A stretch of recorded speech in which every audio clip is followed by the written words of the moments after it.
Assalamualaikum warahmatullahi wabarakatuh. Alhamdulillah, dengan izin Allah kita dapat berkumpul bersua dalam kebersamaan kita yang insya Allah mendapatkan keberkahan. Selamat pagi kami haturkan dan salam sejahtera kepada dosen pengampu digital marketing Ibu Taskia Salsabila Ardan MKOM. Selamat pagi dan salam sejahtera untuk sahabat seperjuangan Fakultas Ilmu Komputer Program Studi Sistem Informasi tahun 2022 yang selalu semangat dalam kuliah, dalam bekerja, dan dalam menjalankan tugas-tugasnya. Perkenalkanlah, saya Teguh Sabar Iman, mewakili dari kelompok 3 akan mempresentasikan digital marketing produk yang kelompok kami buat. Kami kelompok 3 terdiri dari saya Teguh Sabar Iman D1A 210702, ada Muhammad Yogi D1A 210703, dan ada rekan Fitria Wulansari DA 190448 dari Dapur Mak Endut, yaitu makaroni Mak Endut. Makaroni Mak Endut enaknya nampol. Bila makaroni dikonsumsi dengan benar, ini akan mendapatkan manfaat buat kesehatan, karena makaroni yang dimasak dengan direbus ataupun dipanggang ataupun digoreng ini merupakan sumber protein yang cocok dan baik juga untuk kondisi tubuh kita, karena mengandung protein nabati yang baik untuk ginjal. Kalau kurus dan gendut itu adalah pilihan, tapi makanan enak adalah kebutuhan, dan makaroni Mak Endut adalah jawabannya untuk mengatasi kebutuhan para pelanggannya. Inilah produk dari dapur kami, makaroni Mak Endut, enaknya nampol. Terdiri dari berbagai macam varian rasa, mulai dari jagung bakar, balado pedas manis, balado original, sapi panggang, keju asin, jagung manis, ayam bakar, barbecue, pedas, daun jeruk, rumput laut, hingga yang rasa manis, mulai dari coklat, kemudian barbecue, kemudian blueberry, strawberry, red velvet, tarwo, cappuccino, tiramisu, keju manis, dan rasa banana. Produk Mak Endut ini yang pertama adalah yaitu memanjakan lidah Anda dengan cita rasa asli Indonesia dengan banyak varian. Terus berikutnya adalah nyaman, karena makaroni Mak Endut ini teman camilan saat Anda nyaman bersama keluarga dan bersama orang-orang tercinta. Terus berikutnya adalah candu, dan inilah kerenyahannya paling bikin candu yang selalu ketagihan ingin lagi dan lagi. Terus berikutnya adalah sayang. Jika bangga dipanggil sayang, maka makaroni Mak Endut yang jatuh ke lantai maka dibilang sayang. Selanjutnya, untuk meningkatkan kesadaran akan faktor-faktor yang digunakan untuk membuat keputusan bisnis atau menetapkan strategi bisnis, maka diperlukan analisis SWOT, yaitu analisis lingkungan, internal, dan eksternal. Yang pertama yaitu kekuatan atau strength. Ini adalah kondisi kekuatan makaroni Mak Endut itu yang pasti halal, renyah, dengan harga yang sesuai dengan kantong para pelanggan. Kemudian banyaknya aneka varian, baik itu manis, pedas, ataupun gurih. Kemudian kemasannya itu dalam bentuk flip-flop sehingga mudah dibuka dan tutup kembali. Selanjutnya adalah weakness, yaitu kelemahan. Kelemahan yang dianalisis merupakan faktor yang terdapat dalam tubuh makaroni dapur Mak Endut, yaitu pemasaran masih dalam lingkup yang sangat kecil, tidak adanya reseller atau distributor yang tetap, kemudian keterbatasan modal. Selanjutnya adalah opportunities, peluang yang dihadapi oleh makaroni Mak Endut, yaitu kondisi yang terjadi. Yang pertama adalah kondisi masyarakat yang konsumtif, masyarakat yang mager, yang malas gerak. Kemudian harga yang terjangkau tadi relatif sangat murah. Kemudian permintaan pasar yang semakin meningkat, banyak diminati setiap orang dari mulai anak-anak, dewasa maupun orang tua. Berikutnya adalah treatment atau disebut juga kita ancaman. Ancamannya apa saja sih? Itu banyaknya kompetitor. Banyaknya kompetitor dengan makanan yang sejenis dengan harga yang kompetitif juga. Kemudian selera konsumen yang berbeda-beda dan cepat bosan, sehingga kita sudah nyobain, pengen nyobain yang lainnya lagi, mungkin seperti itu. Berikutnya adalah munculnya franchise produk baru dengan pemasaran yang sangat gencar. Itu adalah analisis SWOT daripada makaroninya Mak Endut. Setelah kita melakukan analisis SWOT, untuk melengkapinya yaitu kita buat matriks SWOT. Matriks SWOT digunakan untuk menyusun strategi organisasi atau usaha yang menggambarkan sejelas bagaimana sih makaroni Ma'nud ini berpeluang dan ancaman yang dihadapinya dapat disesuaikan dengan kekuatan dan kelemahan yang dia miliki. Yang pertama adalah strategi SO, strategi Strengths Opportunities, yaitu kualitas produk yang baik sehingga banyak diminati oleh seluruh kalangan masyarakat. Kemudian juga untuk membuat varian rasa produk baru dengan tetap menampilkan citra rasa khas makaroninya. Terus yang kedua adalah strategi Weakness Opportunity, yaitu makanan ringan yang sangat cocok untuk dijadikan cemilan sehingga diminati oleh seluruh kalangan masyarakat. Yang pasti ini dapat memperluas pemasaran melalui media sosial.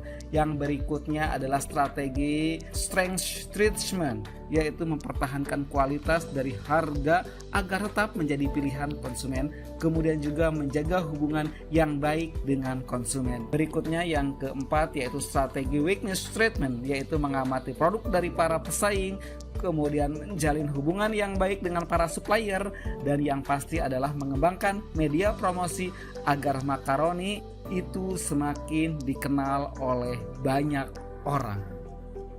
Berikutnya adalah target pasar daripada makaroni Ma'nud.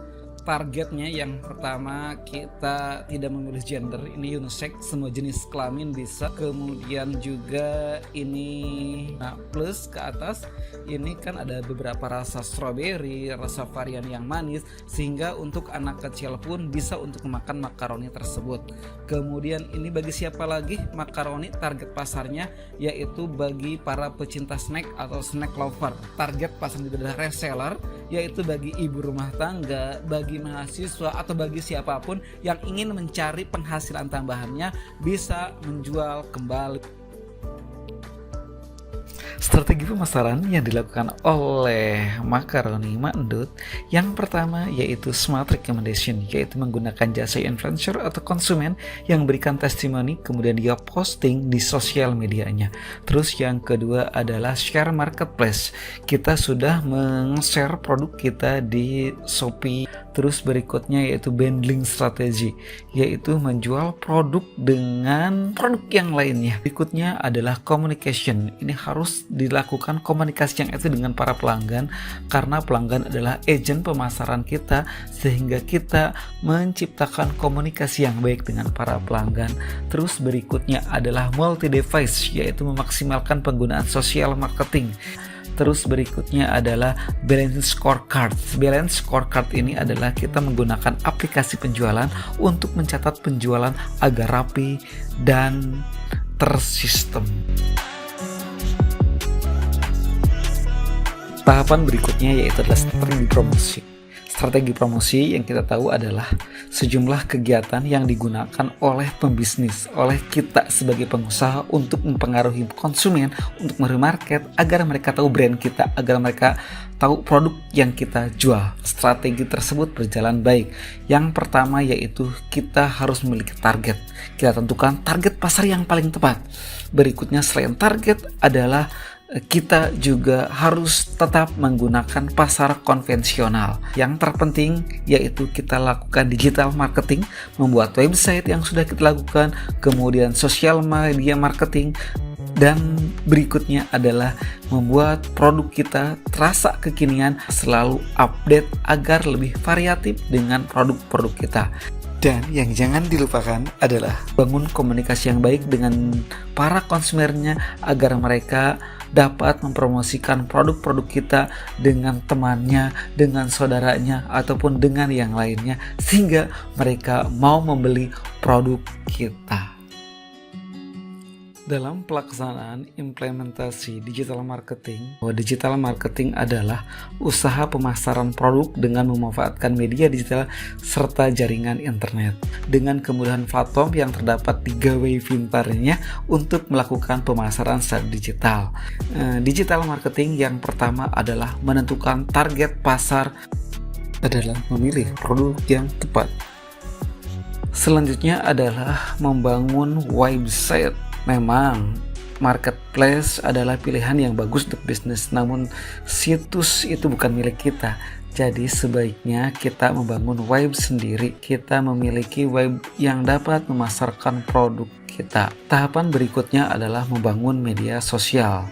Setelah kita beres membuat website, maka perlu membangun media sosial marketing untuk sarana promosi kita. Kita dapat memilih bisa menggunakan Instagram, bisa menggunakan Facebook, bisa menggunakan Twitter, atau juga kita dapat menggunakan TikTok. Berikutnya adalah kita menggunakan SEO.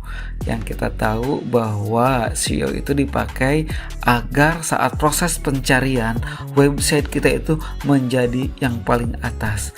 Atau kita juga membuat SEM. Google SEM ini adalah layanan seperti SEO tapi layanan berbayar. Website yang kita bangun adalah menggunakan CMS Giro Site. Kenapa kita menggunakan Giro Site? Ada beberapa kelebihannya. Yang pertama, fungsi e-commerce-nya lengkap. Drag and drop. Fungsi dari website ini adalah untuk melakukan branding dan juga promosi dari Macaroni Mandut untuk produk yang ditawarkan oleh Macaroni Mandut tersebut. Kemudian memberikan informasi mengenai produk, mengenai potongan harga, ataupun yang lain sebagainya. Dengan mengunjungi website yang pasti pelanggan dapat dengan mudah mengetahui segala hal tentang produk dan merek yang dipasarkan. Dengan mengetahui berbagai informasi tersebut, pelanggan dapat segera mengambil keputusan untuk melakukan pembelian jika tertarik atau mencari produk lain yang mereka butuhkan melalui situs ini. Itu adalah tentang website kita.